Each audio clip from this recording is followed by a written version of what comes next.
Brain Crops. I'm your host, Chelsea Myers, and this is an exciting day for me. This is episode number 100 for Dental Brain Crops, and it couldn't be more perfect. I couldn't have timed this more perfectly because I've got Dr. Brett Kessler on the line here. I'm so excited to get into this conversation with him, and Brett is an incredible person and a friend and someone I respect immensely, and he is all about change. And so, as we go into this 100th episode and next season of our show, I am just so excited to have you here. Welcome to the show, Brett.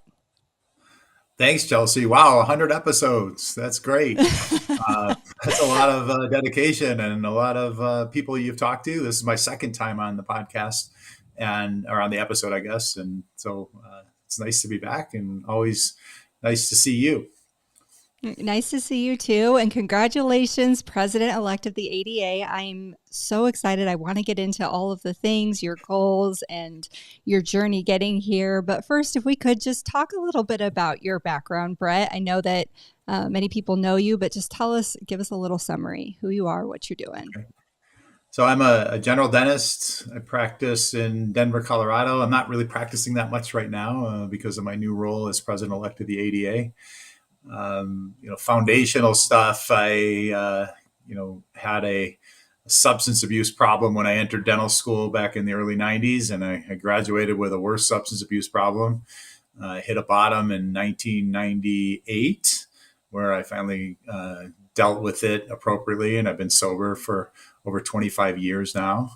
As I got better and recognized that I had unlimited opportunities in my life, I set out to live my best life, and I continue to do a lot of personal work, personal growth work, to be the best I can be and live my best life, and I love to share about it. I was, recently, elected at the ADA's annual meeting, SmileCon, to become the president-elect of the organization, which is quite a journey. If you just look at the two dots from beginning 1997, 1998 to today, it's I feel very blessed to be in the position I'm in, and I'm excited to see where we can take the organization.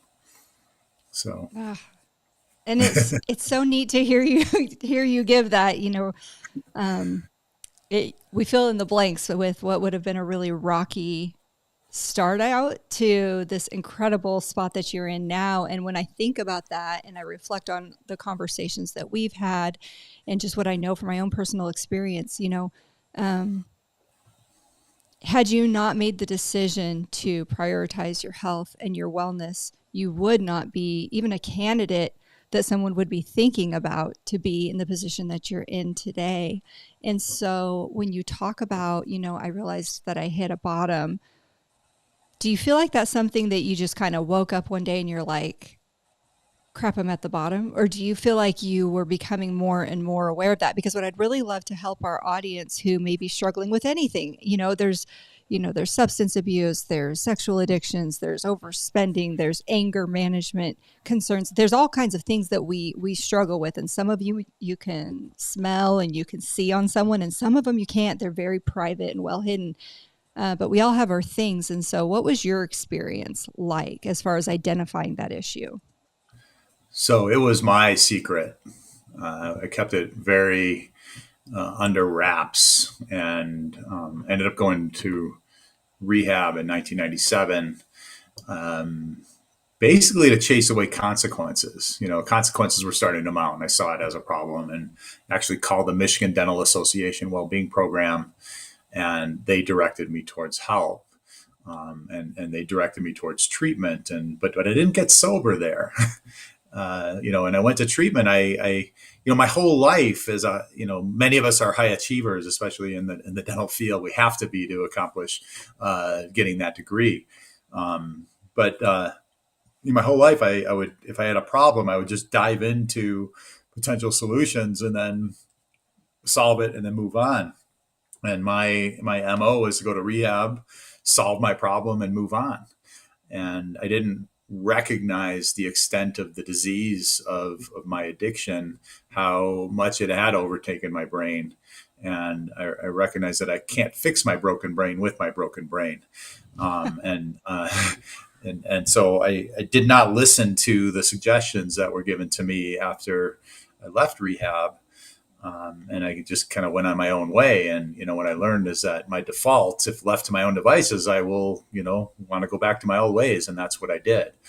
And within a few months after rehab, I was back to my old ways and, hit a bottom that was significant enough in October of '98 where I recognized that I can't do this on my way. And the suggestions that were given to me, I didn't follow. And I guess if I follow those, let's see if that works. And thank goodness it did. And it's a disease of the brain. My brain is different than a normal brain when it comes to substances. And and when I put a mind altering substance in my body, my brain just explodes and wants more and more and more. So then that's what happens. I would go off on these crazy drinking and drug binges, and only I was done when I was done, basically. And I'd be gone for a couple of days sometimes. But the reality then was for me, well, all logic says, well, if you just don't put a mind altering substance in your body, you won't go off on those binges, which is perfectly logical. But somehow what the addiction does is it tells you, hey, this time it'll be different. Go ahead and, you deserve it. You've earned the right to relax again. And this is the best way I knew how to relax. And, and so I couldn't, once I put something in my body, I couldn't stop. But when I was stopped, I couldn't stay stopped. And it's completely illogical. And it's actually mental illness is a form of insanity. This mental illness is a form of insanity. And if logic were the solution, it'd be really easy to solve, but it wasn't. Because if logic was the solution, it would be known as sanity. This was insanity because, it was very obvious when I put something in my body, I would go off on these binges. And so if I could just stay stopped, I would. But I had to have some very intentional help. And I had to surround myself with people who were also in recovery and in group settings where we can talk about the triggers that were present that would lead me to think it's okay to drink or use again. And I had to do a lot of self growth. I had to give up a lot of my old ideas and substitute new ones in that were much more healthy as far as it was managing life. And, I came into recovery just with the idea of chasing away the consequences. And what I learned is that I had to be sober completely every single day, and that I could substitute these thought processes into living my absolute best life and being a maximum contributor to the world. And that's how I do it every single day. I've been sober a little over 25 years now. And that's in a row. That includes weekends and holidays and vacations. And, and I hang around with a lot of people who are in recovery. I meet with them on a regular basis through different recovery venues and meetings. And, and that's outside of my professional obligations. But that for me is a foundation. And every single day I wake up and I look at, well, what am I going to do for my recovery today? First and foremost, because without it, I don't have anything to look forward to. And so I deal with that. I'll do some daily meditation. I do some journaling. I meet with people I mentor and people that mentor me, and I set up my mindset for the day and how can I, live my best day every single day. I have to do that. And it's not a bad way to live. Yeah. So you said you went to rehab in 97, but actually consider yourself recovered in 98 because you didn't get sober in recovery. And, I think one of the things that you hit on that is really profound, particularly in this industry or with other high performers, is that so much of what we do, there actually is a system out there. We just have to find the system, do the things, and then it's complete. That if, like, we have a chair and the leg on the chair breaks, there is a correct way to fix it. And once it's fixed, it's done. You don't have to continue repairing the chair. But when you talk about something like mental health, or you talk about something like creating new results in your life from a previous pattern of addiction or detrimental behavior, it's not a one-stop shop. There's not a curriculum that you're done with after a certain period of time. There's not um, a, you still with me? I'm just going to keep going because I think that you are, but there's not a curriculum that you're done with after a certain period of time. You don't just check some boxes and then never have to revisit it.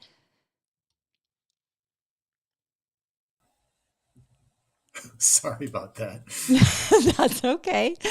No. That's great. This is totally great. We can handle these things. Um, Question, so I hung up. So sorry. Go ahead. I'm kidding. you didn't like the question. New question. Rephrasing the question.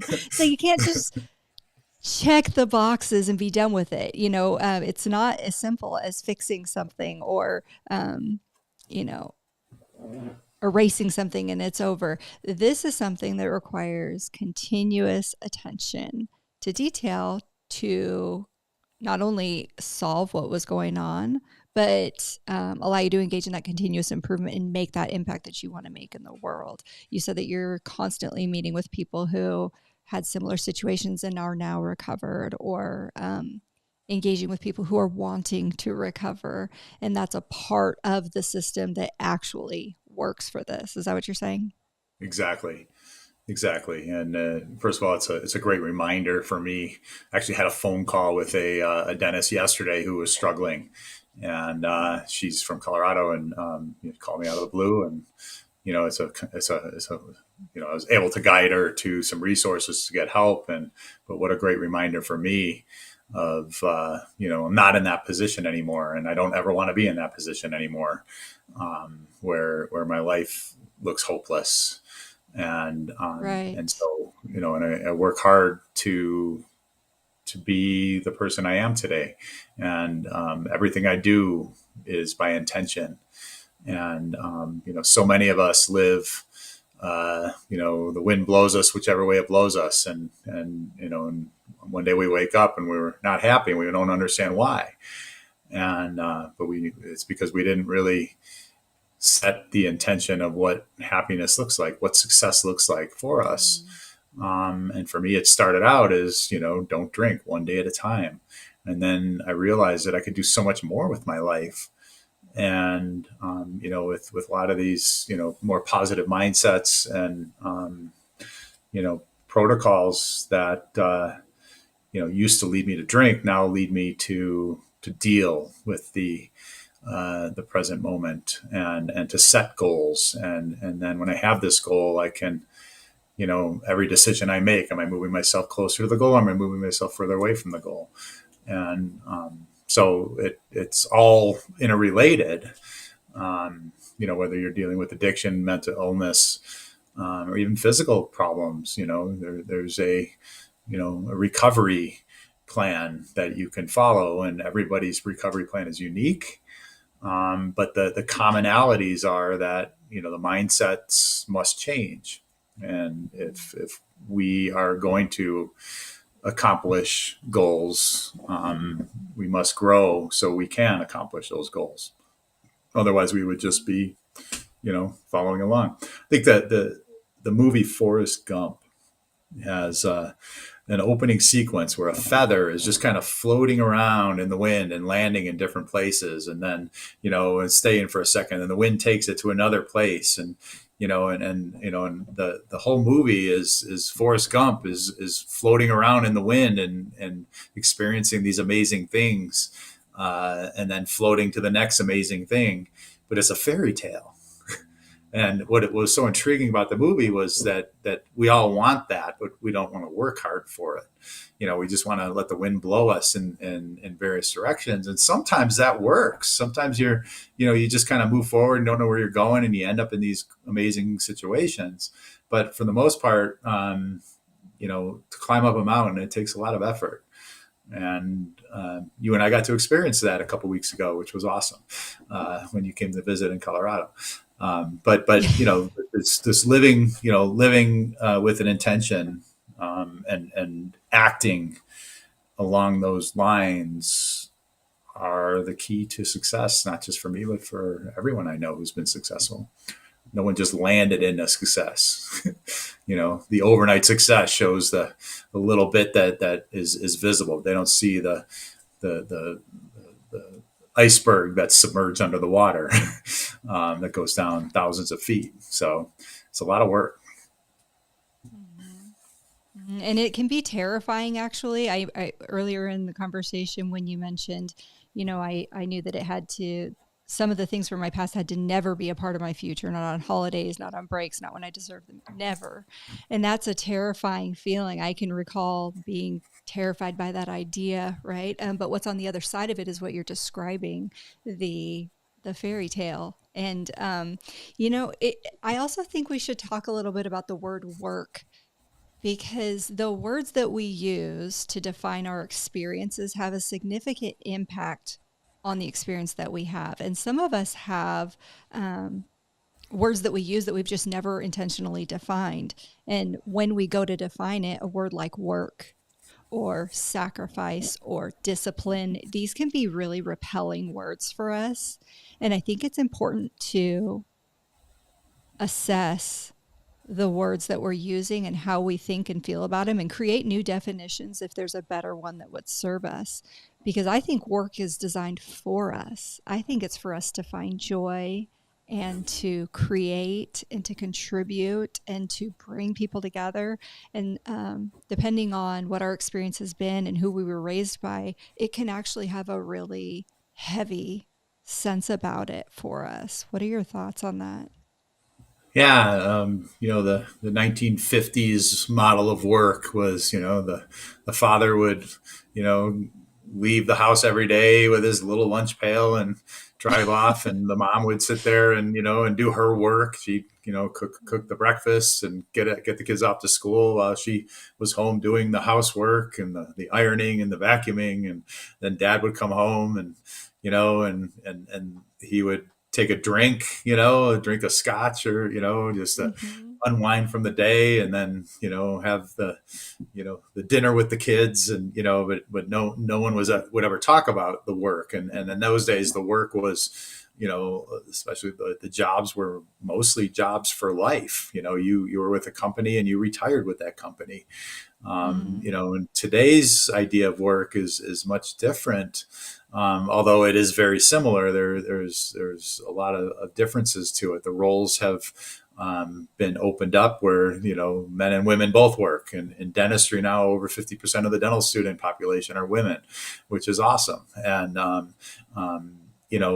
and from my experience, my wife is a dentist, and she's a lot more empathetic than I am to the patients sometimes. And comes just with some of the, I hate to say stereotypes, but she's a lot more emotionally intelligent than I am, and that kind of thing. And so we have four kids, and both of us work, and so the kids are a lot more independent, and they are from the get go, and we rely more on the schools and communities to show them the way. And in my work, originally as a private practice dentist versus as an employee, it was a role that I loved, but I knew I wanted to be an owner. And my first and to be an owner, it involved a lot of work. I needed to make a business plan. I needed to go out and find funding. I had to, as the owner, then I was the chief executive officer. I was the chief financial officer. I was the chief marketing officer. I was the chief technical officer. I don't know where my dental school degree made me the expert on how to fix the printer, but that's what I always had to seem to do. And head of production. I was the head of collections. I mean, it involved a lot of different roles that, some I knew how to do, but many I didn't, and to learn, baptism by fire. And and then after I sold my practice after about 15 years, and it was just time. And I knew I was going on the board of trustees, the board of directors of the American Dental Association, and I wanted to go full in on that job, and the work was very different. It was a lot of reading of the trends that are current in the dental environment these days, dental economy these days, and then trying to formulate good thoughts on the future of dentistry and drive the future as one of the trustees of the biggest lever in our profession, the American Dental Association, to create for future. And so that was a very meaningful job. Those 4 years were really intense, and I feel very accomplished in the work that we did. And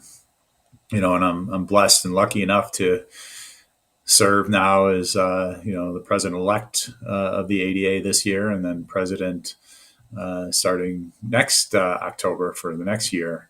And so I've got 2 more years to really try and move that lever and move the profession forward. And the work for me, it's a lot of work, a lot of time, a lot of effort, but it doesn't feel like it a lot of times, because it's meaningful to me.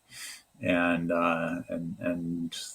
feel so lucky, like I said, to have this opportunity to lead the organization. So I want to maximize it.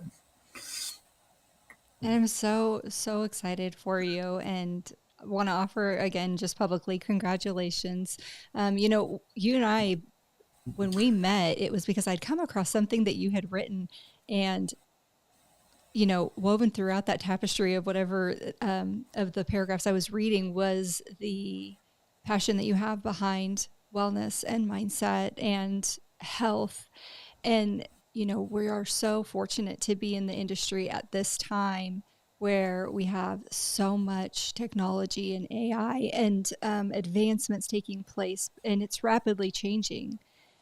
There's also an abundance of stimuli and opportunities to become stressed, and making it harder to find that internal harmony and peace that we need to actually show up, not just in our day to day professions, because that's important, but really experiencing our lives is what it comes down to. Because otherwise, we'd be, go into survival mode and we just kind of do the same things every single day, but we're not really there.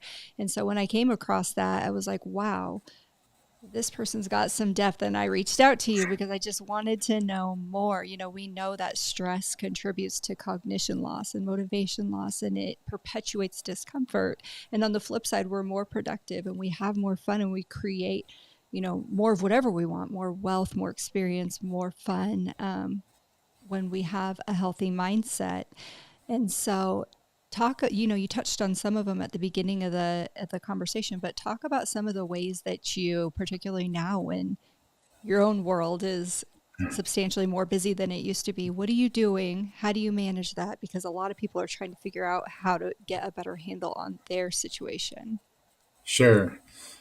First I want to just lay out the landscape that healthcare is in a crisis right now. The delivery of healthcare, so many of our colleagues are suffering, and so many of our colleagues are leaving the healing professions because it is so hard on us. It's hard on our bodies, it's hard on our brains, it's hard on our emotions, and so it's in crisis mode. And I say that I serve on a work group that's a part of the National Academy of Medicine on clinician well-being.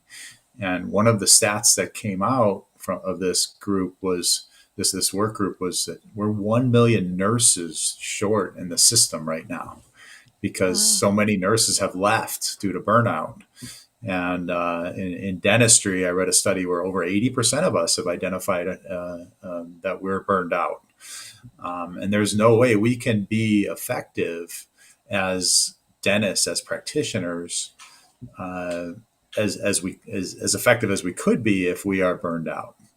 And so I share this a lot with especially our younger dentists lately, that that you are your most valuable asset.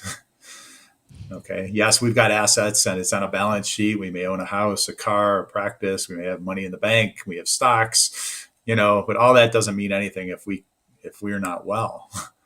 And our production and our production capacity is dependent upon our ability to be well. And I look at wellness in five different dimensions. The first one is physical wellness. Okay. Dentistry is very hard on the body. Many of us have neck problems, shoulder problems, back problems, eye strain problems, hand, wrist. We don't take care of ourselves, as well as we could. And we don't recognize that how hard doing dentistry, working on patients upside down and backwards is hard. And it leads to these chronic problems. And many of our colleagues have missed work due to injury, work related injuries. And many of us are practicing in pain and we'll just suffer through it. And we can't be as good as we need to be.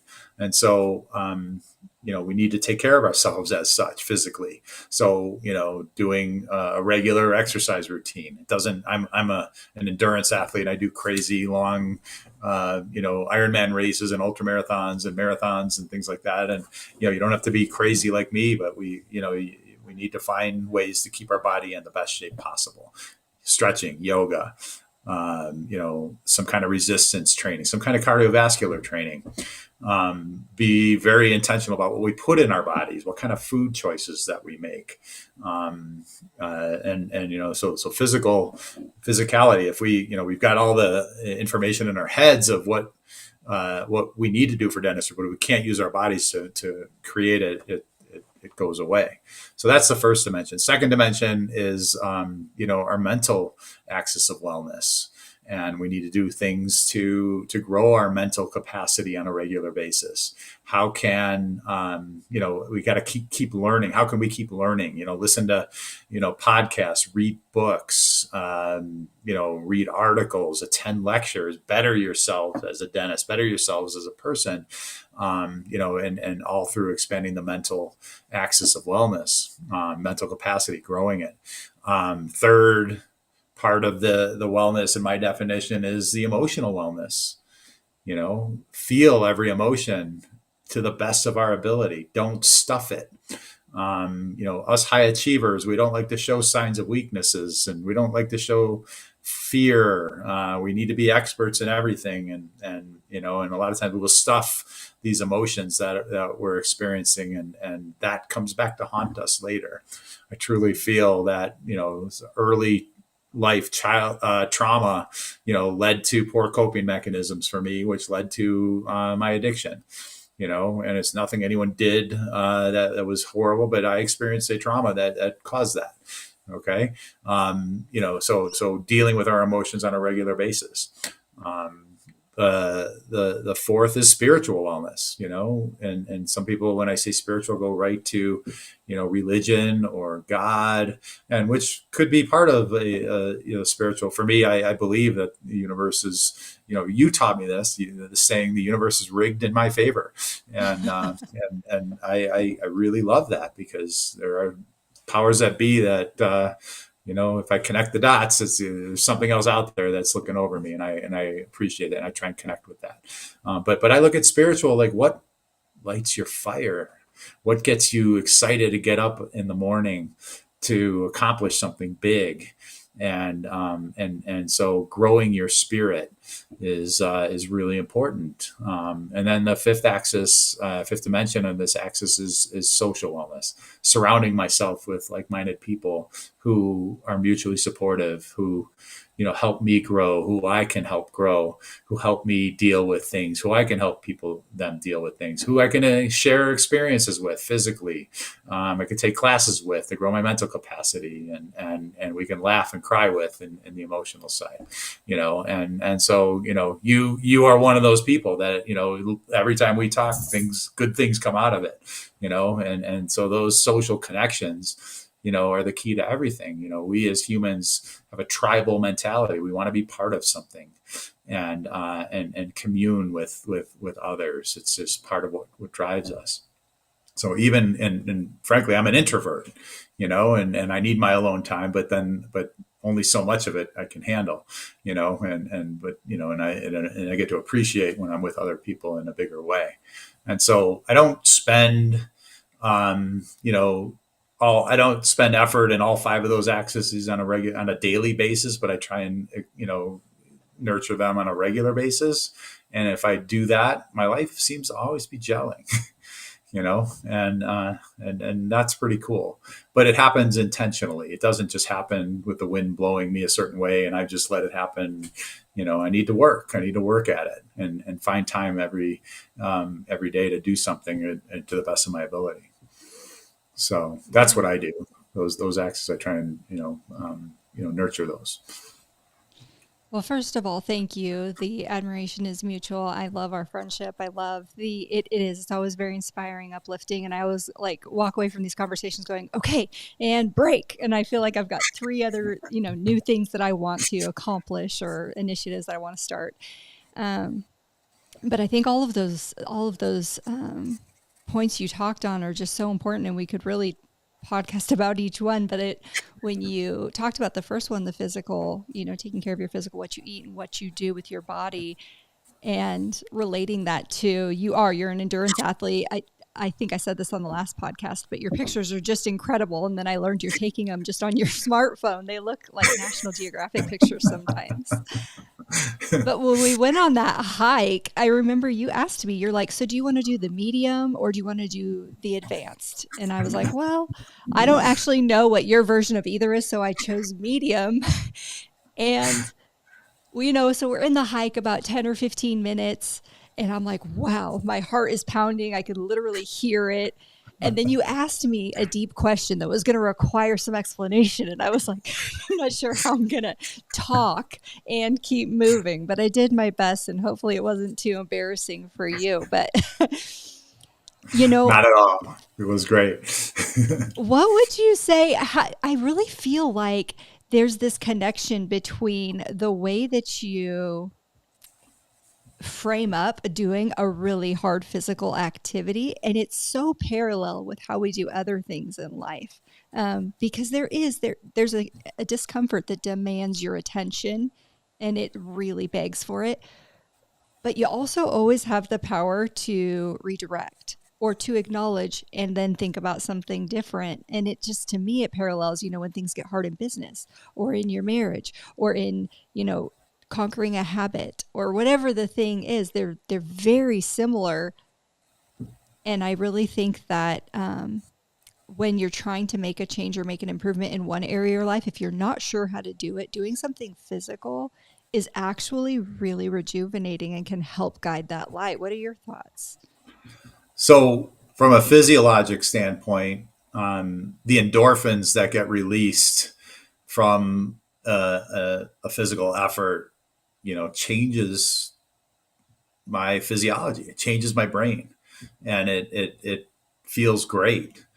From a metaphorical standpoint, I live in Colorado, and I love playing on trails, and Chelsea and I got to go on a hike a couple of weeks ago, and one of my favorite trails. And going uphill, yeah, you feel the stress, you feel the heart going, you feel your breath's getting short because we're so high up anyway. But gosh, once you get to the top, the view at the top's never bad, right? And Right. and I know with the efforts that I put in physically for these hikes that it's going to be a great payoff. And then metaphorically move that back into my business life and personal life and relationships. And if I have to work hard, it's usually because I'm looking for a big outcome. And when things get really hard, I've proven to myself through the physical stretching of my physical being that I can accomplish really, really, really hard things. And if I just keep moving forward, and sometimes I can move forward very quickly. Sometimes I got to shorten my stride a little bit and take it up slow. But if I keep moving forward, something is going to happen that will break through the challenge that I'm faced and I'm trying to conquer. It's never failed me. And so the physical aspect where I chose to live in Colorado because I wanted to push myself physically, and I didn't recognize how important that was in pushing myself in all aspects of my life, came to be from that. You also mentioned the importance of feeling every emotion, which is super exciting, except for when you think about like half of them, which are negative or perceived as negative, right? Why is that so important, do you think, to feel all of them? So especially in the negative ones, you know, we, like I said, as dentists, we are very averse to showing any signs of weakness, and so we just kind of push through, and but it builds. Your body, your brain can only store so much of that negativity and keep it down for so long. Eventually, it's going to explode back out, and so dealing with it, and how do you deal with a negative emotion? Some people will act out in a negative way. Some people will turn to substances. Some people will turn to destructive behaviors. But what if you dealt with it in a positive way, where you wrote about it, and wrote out what is the worst that could possibly happen if this really comes true, if this thing that's spinning around in my brain, what's the worst that can possibly happen? And then, is that real? You can share about it with a trusted friend. Therapy. I've been in and out of therapy over the course of my life to help process some of these things. But what I found is that coping mechanisms that I learned early to get through difficult times and traumatic times got me through what I had to get through. But those coping mechanisms were still active in my present day, and they were not serving me anymore. My relationships were suffering. I wasn't sleeping. My physical health was declining. My physical performance in my athletics was suffering, and um, and all because I was strung up in my head. And so, not dealing with it eventually catches up to me and many others. And so, if we can deal with it in a positive way, um, you move on and you grow from it, and your brain stores it in the hypothalamus and the memory files. And when something similar comes up, that memory file gets accessed again. It's like, oh yeah, I've been there, and I can, and this is how I dealt with it. And then, this is all subconscious, but you go through it in a much easier way. Um, so otherwise, you get hijacked, and so in my opinion, I think it needs to be dealt with as quickly as a human can do it. And everybody's got a different rate which they can experience and deal with heavy emotions. But then on the other side, the positive emotions, experience true joy, and to really experience true joy is such a gift. To laugh with people, to cry, in gratitude. It's a connection that is what we want to be tapping into, in my opinion. I didn't go into dentistry to be able to cut shapes on teeth. I went into dentistry to positively affect people's lives. And yes, it has to do with my physical ability to cut good shapes of teeth. Okay, but the crowns and the veneers that I've done to change someone's smile, or the removal of infection, to remove pain, and the ability to restore someone to full function again, and watch that, how that changes someone's life, is an emotion that I don't want to stuff. I remember much. I don't remember how much someone paid for something, for especially a veneer case, but I remember the impact that it had on them because they share that, and that's Mm-hmm. the beauty of it all. So I think it's important to experience those fully. You said something, and I think it's really important to hit on in this conversation, the ability and the desire that a lot of dentists and high performers have to mask emotions when they're experiencing discomfort, fear, chaos. Um, I was in a meeting yesterday, and we were having an informational interview with an M&A advisor. And one of the things that she said is that um, when the finances aren't in order, it can have a cultural impact, particularly after a transition has taken place. And I really thought on that. And, it's so true because there are people who are, like you said, trying to experience the joy and the fulfillment of the reason they got into dentistry. And a lot of individuals work for another doctor or group. And when things are not orderly and when there's this invisible tension in the air, whether it's about the finances or whether it's, a cultural issue or whatever the reasons are, when things aren't peaceful and it's not an environment that people want to experience again and again, um, companies get blindsided by people leaving because we're so good at hiding our emotions or not processing those emotions.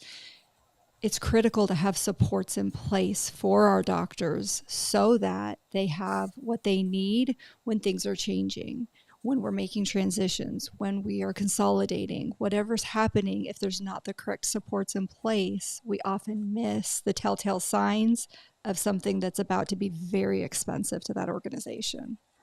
Yeah. And the people that cut and run that will leave, wherever you go, there you are. You leave, your problems come with you. It's not, a lot of times it's the environment is a catalyst to it, but how you deal with it is you. and Mm-hmm. and you'll take that that coping mechanism with you wherever you go until you deal with it. And so, you know, it's we're small businesses as dentists, and some are larger businesses when we've got the consolidation going on with mergers and large dental support organizations and group practices and things like that. And the most successful businesses are those that create a culture where everybody knows what their job is and their job is meaningful to them. Right. And sometimes when the waters get rough, um, you know the best teams can weather those storms, because that culture was there in the first place. When the culture isn't there, and things get rough, it's not pretty for the organization. And Right. yeah. And when you consider the cost of losing a provider because that person didn't have the coping mechanisms they needed or the support structure in place that would have helped them, to the investment in whatever brand of coaching, mentoring, support, whatever it is, it, it it's a clear choice every time. It just needs to be made in advance because it's very hard to patch a roof from underneath, right? Um, Right. Exactly. Um, and the landscape of the business of dentistry is evolving very quickly. And the delivery care to new technologies are being introduced. That when I started my practice in 2003, I thought I was at the leading edge of everything. I had digital X-rays and the nicest chairs and electric handpieces and diagonal dent caries detectors and and intraoral cameras, all these things that were at the leading edge. And I thought that was why people came to see me. But those were just kind of bells on the vehicle. The vehicle was really the culture that we created. And um, and, and yeah, technology is nice, and then the new technologies will allow us to practice much more efficiently and much more effectively at a higher level, and create a better patient experience if we choose to put the patients in the middle of everything of why we're doing what we're doing. Can we deliver care more efficiently? Can we deliver care that's more effective and more profound, as far as the impact goes? And with the way things are evolving, um, it's going to be even in the next 5 years, dentistry is going to be completely different. Um, and it's really exciting to see that. So, but foundationally, culture is key. The culture we create, and we can only create a good culture as leaders if we are solid in our own selves. and do the work necessary to be our best selves. And coming back to work, the work conversation we had a few minutes ago, it takes a lot of work to learn about yourself and examine yourself and grow yourself, and then grow, develop a goal for your business, and then create the team that will help you with that, and they have buy-in to help create that. It's a lot of work, but man, it's meaningful. It's really meaningful. Um, It, and that's the kind of thing when we talk about spiritual wellness. That's the kind of thing that lights my fire. I know it lights yours too. That's why you do what you do. So, yeah. which is so interesting because it is the most impactful, but also the most time intensive and thought intensive work you'll ever do is on yourself. But it's so interesting because that is by far the most control you have over anyone is of yourself. And it's so interesting that once you make committed pivots in your own life, how the right people seem to be attracted to you, the wrong people kind of out themselves, and you make the decisions you need to make or train the way you need to train to adjust that in your organization or in your, even in your social circles. I've noticed you talked about the importance of an intentional social circle, and I've noticed that as I've grown in life, there are people that I still love as much as I've ever loved, but they're not an energy match for me on a daily basis. And recognizing that is respecting me and them, actually. But we got to take care of this all the time, right? Or else we're not anything for anyone. We're kind of just spread really thin, barely present. Right.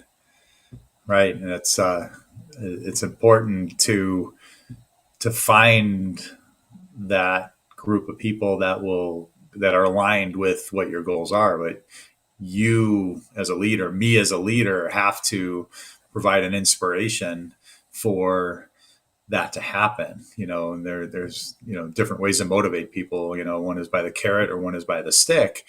And I always found that the stick is the easier way, but it's not effective, and you lose a lot more by the stick than you do with the carrot. Inspire the people around you to, as you're leading them towards that goal, becomes it's a much more fun game to play, if you ask Mm-hmm. me. So, and And to be you've able to dripped on trust them your all team. throughout this conversation, but talk to me about your goals as president elect Oh, of the American Dental Association. of the American Dental Yeah. Association. So, I view the ADA as the biggest lever to move our profession, and we have the biggest influence over how things happen. And so, my first goal. Thank you for asking this, by the way. My first goal is about wellness. Okay, I've been sharing my story for the 25 years I've been on this path, and I've never regretted it. I've always, whenever I talk about it, I always find people listen and hear it, and they want to have side conversations about things that they may be experiencing. When I gave my speech at our House of Delegates, my candidate speech, I talked about some of the challenges I faced in my life, and there were 4 people that came up to me who heard that speech who didn't realize that anyone else felt that way. They were feeling this real profound darkness in their lives, and to hear somebody else say, "Wow." That for me to share what I shared, they felt like, wow, they thought they were the only ones, and they saw that that there are others, and then you can overcome it. And so I felt really, really proud of that. A lot of our colleagues are suffering right now. The suicide rate is way up in dentistry, mental illness is way up, burnout is way up. And so, in order for us to be as good of practitioners as we can be, in order for us to achieve our personal goals as dentists, we need to be well. And so I want to be a big, example of that, and help keep driving the conversation forward, that it's okay to go through what you got to go through, and there's a light at the end of the tunnel. So that's first and foremost. The second involves the practice of dentistry, and how, we access, how patients access dentistry, whether it's through private dental insurance or public dental insurance benefit programs. there needs to be a big reform in that area. And we know that that the dental insurance model that we've had has worked for us. We've made it work very well, but it's not truly an essential health benefit and we don't treat it. We've I guess culturally accepted the benefit plan that we had, and we've done really well with it, but it's not working anymore. And our colleagues are pretty mad at the benefit model, and they want to see big change. And we're starting to see big change with the medical loss ratio bills that are going around the country. 19 states have it on their legislative agenda to change it. And medical loss ratio is basically, a certain percentage of every dollar collected by an insurance company from a premium has to go towards dental care. And, California passed an LLR bill about 10 years ago. And all that they wanted to see was transparency, how much money was actually going towards dental care from these insurance companies. And they found some insurance companies that were that 25% of the benefits were going towards dental care. 75% were going towards something else that nobody really knows about, most likely profits. Okay. But then they found, some players that were at the 80 to 85% range, which is, I think, acceptable. And that, according to the Affordable Care Act in medicine, they're requiring that medical insurance fit into that mold. And so we're trying to ensure that so more patients will be able to utilize their benefit.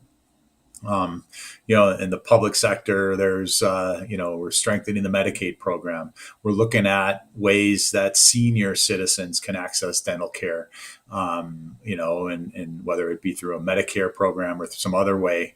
But we've got tens of millions of seniors that have no access. And, and that's got to change. We know that the mouth is attached to the body, and we know that, systemic problems can be, really helped with better oral health, whether it's removing an infection or whether it's the ability to chew and eat good food, whether it's, creating a smile where, they can have self-esteem, and replace missing teeth so they can smile with confidence. And so, we have to find ways to connect again the body to the mouth, and develop plans that really work. The third pillar of my goals would be to create a culture of respect and inclusiveness within the organization. We've watched our membership decline over the years because it's really didn't have a defined value proposition of what does the ADA do for me as a practicing dentist. And, we're working really hard to clarify that and to try and show how the ADA is an indispensable resource for every practicing dentist. But then we've got people who just don't feel that they're welcome within the ADA. For the last several decades, it was pretty much, the private practice model is what we, put all of our resources into. And we will always support the private practice dentist. And it is still the cottage part of our industry. But there are new models that are becoming more and more significant. And many of our younger dentists are going towards those models, whether it's, large group practices, large solo practices with many dentists. It could be DSOs, it could be public health, education, academia, research, and public, and so we have to find ways where all these dentists feel like their voice is being heard through our organization. So we can have a unified voice to drive advocacy in a positive way, because we know what's best for the communities we're serving. And as part of a profession definition is we have to, obviously we want to be successful as practitioners, but we have to take care of the community as well if we're going to remain a profession and not a trade. So I'm really excited about all three of those pillars: wellness, the benefits, and a culture of inclusiveness and respect. So I've got 2 years to do this. Our current president, Dr. Linda Edgar, is working really hard along those lines too, as is our executive director, Ray Colmia, and the rest of the board of trustees. We are fully on to usher in this new era of dentistry. And it's an absolute honor and gift to be sitting in from the vantage point I'm sitting at. And so hoping to make the biggest difference I can. So thank you. I'm so excited. If anybody can do this, it's you. I'm just so excited to support you and watch it all unfold. And it sounds like you are surrounding yourself with some incredible people and have some incredible people that you're working alongside. And this is just going to be so great. Um, you know, we all have different goals, but I'm curious, whether it's to be the president of the American Dental Association or anything else that our younger listeners may be thinking is in their future or could possibly be in their future. If you were talking to your 20 or 30-year-old self, what advice would you give? Maybe something that you did that you wouldn't do now, or that you didn't do that you do now. What would you have different to set yourself up for more success? You know, I don't, it didn't have I guess my path in life was filled with, ups and downs. And, the easy answer is to say, I wish I didn't have to experience the lows in my life. But if I didn't experience those lows, I wouldn't be the person I am today. And so I'm very grateful for the path that I've been on. Um, you know, Things that I would do different, the what I talked about with the different dimensions of wellness, it's so many of the people that I speak to who are suffering or having problems, because I do answer the phone for, my number is out there for people who may be in dire straits and having problems, and I help guide them. Is they tie so much of their self-esteem and self-worth with being a dentist, and dentistry is what I do. It's not who I am. I'm Brett. I'm a human being. I'm 55 years old, and and I'm just trying to get through. I have this gift where I can share with the world of dentistry, among other things. But dentistry is a means to an end to allow me to live the life that I want to live and experience the things I want to experience, personally, and with my family and with my friends, and you know, and this all could be over tomorrow. I can be walking across the street and get hit by a car, and it's over, and it's never, no rhyme or reason. And so, I have this mantra where I say that tomorrow is probable, but it's not guaranteed, and therefore I have to live my best life today, every single day. And and there were so many times where I was just caught up in the mire of drama that didn't need to be. It was self-inflicted, and I didn't have the tools, though. And the wisdom comes with experience, and experience only comes through action, and an accumulation of action, and an accumulation of experiences over time creates wisdom. And so, 30 years ago, I wish I had the wisdom I had today, but it is what it is. Mm-hmm. And those challenges that I went through made me who I am. I'm grateful for that. Yeah. It's a great perspective. It really is. The past is so non-negotiable, completely non-negotiable. And, yeah. And, the best thing that we can do is just start over, and I heard this tremendous piece of advice years ago, and my husband credits me for it. It's actually not mine. I just live by it. But that you can start your day over anytime. So it could be 2 p.m, and you can pause and decide to start your day over right then. You don't ever have to have a 24-hour bad day or That's bad right. week. And I just love That's that. Right. Yeah. And I practice that often. Sometimes challenges happen in the moment, and we have to, start over, and there's nothing wrong with that. Yeah. Yeah. It's part of our humanness. It is. Is there anything that I've not asked you that you want to talk about today? No, I think we've had an amazing conversation. I appreciate all you do, and you're an incredible person. And I think this podcast and your writings and your posts on social media are changing the world. And and you're the kind of person I like to hang out with. Those are the kind of people I love to hang out with. So keep doing what you're doing. And, I love these opportunities where we can get together. Absolutely. Well, you're definitely the kind of person I like to hang out with too. I appreciate you. I'm excited with you, and I'm so glad to have you on the show today. Thanks, Chelsea. Thank you for everything. Hmm. Thank you.